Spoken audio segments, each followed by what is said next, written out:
बदतमीजी है ये। अरे तुम्हारी इतनी औकात थी ना, शोएब ये बदतमीजी है। आ जाना था, ये जूता मारते हम तुम्हें, तुम्हारी औकात इतनी है। ये देखो शादी हो गया आप शोएब भाई, अभी आप कह रहे थे ये पॉलिटिकल सफाई को आप सफाई से जोड़ रहे थे, ये देखो किस तरह से आप कर रहे हैं। ये धंधा चलने वाला नहीं है। इतनी औकात थी तो शोएब भाई अरे यार जरा कैमरा कंट्रोल रूम की तरफ घुमाइए, यार चप्पल दिखा रहा है यार। चलो जी हम उसको दिखा देते हैं, प्लीज कूल डाउन। कूल को पीछे डाल के कूल वो कैमरा लेके यहाँ आ रहा है, बंद करो ये, बंद करो। अबे चप्पल। हाय फ्रेंड्स, स्वागत है आपका रैंडम न्यूज़ दुनिया चैनल पर। इस वीडियो में हम देखेंगे कि शोएब जम्माई लाइव शो में जूते उठाकर कपिल मिश्रा को दिखा रहा था, तो संबित पात्रा ने शोएब जम्माई की हवा निकाल दी। तो चलिए ये वीडियो देखते हैं, और चैनल को सब्सक्राइब नहीं किया है तो कर लीजिएगा।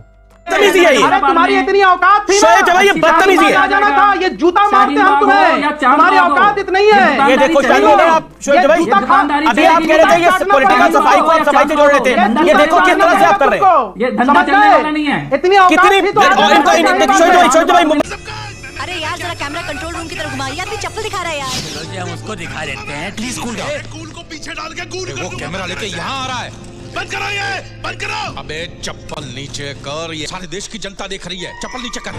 मैं भी दिख रहा हूँ क्या? तू दिख रहा है, तेरा चप्पल दिख रहा है, और चप्पल में लगा गोबर भी दिख रहा है, गोबर प्रसाद। मजबूर मत करिए मुझे आप। शोएब भाई एक सेकंड, शोएब भाई दिस इज नॉट डन। आप चर्चा करिए, तर्कों में बात करिए। आप जूता क्यों दिखा रहे हैं किसी पैनलिस्ट को? How dare you do that? आप तर्कों में बात करिए। अगर आपके पास तर्क नहीं है तो आप बोलिए शदाब चौहान मेरी मदद करो, लेकिन आप हिंसा की बात कर रहे हैं, आप जूता की बात कर रहे हैं। क्यों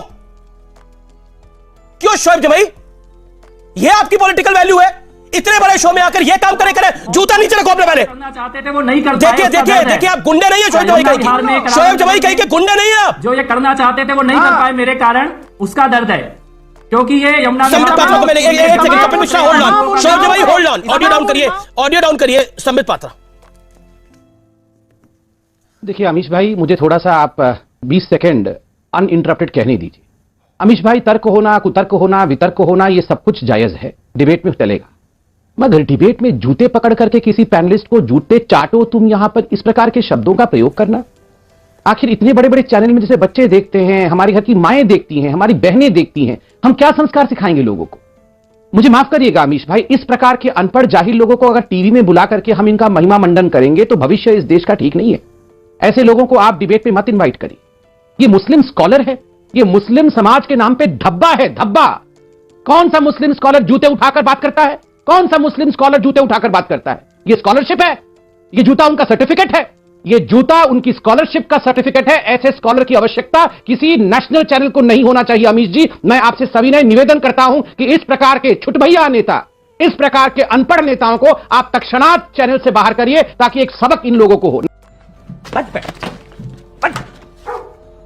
चलो नंबर 1। नंबर 2, अमीश भाई दुखद है, हिंदुस्तान में चर्चा क्या हो रहा है? हिंदुस्तान में चर्चा हो रहा है कि हम हिंदू ISIS और बोको हराम हो गए हैं। औरंगजेब महान था, और यहां एक पैनलिस्ट बोल रहे हैं औरंगजेब महिलाओं को कितनी इज्जत करता था, औरंगजेब के जमाने में महिलाओं को न्याय मिलती थी। हिंदुस्तान में मोदी जी तो न्याय नहीं देते। वाह, खाते हिंदुस्तान का है, रहे हिंदुस्तान में रहे, और कह रहे हैं कि औरंगजेब महान था। और ये मणिशंकरैया कह रहा है कि महाराणा प्रताप के नाम पे सड़क नहीं है। शुक्रगुजार हूं मैं, ये सड़क अकबर के नाम पे है। और देखिए, इन्होंने जानबूझ के वो सड़क अकबर के नाम पे रखा, महाराणा प्रताप के नाम पे नहीं रखा। आज ये बहुत बड़ा खुलासा हुआ है। आप कांग्रेस के नेहरू के जमाने से सोच को देखिए कि हम तुष्टीकरण की राजनीति के अंतर्गत महाराणा प्रताप को दरकिनार कर देंगे, उनके नाम पे सड़क नहीं रखेंगे। जिस सड़क पे कांग्रेस का दफ्तर खुलेगा वो सड़क अकबर का होगा, वो उसके बगल वाला सड़क औरंगजेब का होगा। धिक्कार है इन देश के गद्दारों का, और इन देश के गद्दारों पे हम डिबेट करेंगे। सर आप 2 दिन दो मेरे को, गांड में डंडा घुसा के ना सब बाहर निकालता हूं। इनको हम शालीनता से भाई पुकारेंगे। और शादाब भाई, कितने अत्याचारी थे ये औरंगजेब, और कितने अत्याचारी थे ये बाबर के वंशज, उसे आपको बताने की आवश्यकता नहीं है। आपके नाम के आगे चौहान लगा हुआ है। मैं जानता हूं आप अपने पूर्वजों से बात नहीं कर सकते हैं, मगर आप ध्यान करके सोचिए आपके पूर्वजों को क्या नहीं सहना पड़ा होगा, क्या नहीं सहना पड़ा होगा। आप आज शादाब चौहान हैं, बहुत कुछ सहा होगा उन्होंने। कम से कम अपने पूर्वजों के ऊपर तो आप कृपा करिए। ये हंसने का विषय नहीं है। ये जो शीशगंज गुरुद्वारा है, आप जानते हैं शीशगंज गुरुद्वारा क्यों बना है? भाई सुन लीजिए, वहां जो 9वें गुरु थे, वहां जो गुरु तेग बहादुर जी थे हमारे। एक मिनट, मैं सिख धर्म के बारे में बात कर रहा हूं, आप बीच में मत चिल्लाइए। मैं गुरु तेग बहादुर के गुस्ताखी में कुछ मत कहिए, मैं गुरु तेग बहादुर जी के विषय में कह रहा हूं, 10 सेकंड सुन लीजिए। आदरणीय गुरु तेग बहादुर जी के शीश को किसने काटा था? किसने काटा था आदरणीय गुरु जी के शीश को? गुरु तेग बहादुर के शीश को जमीन में गिराने की हिम्मत की थी औरंगजेब ने।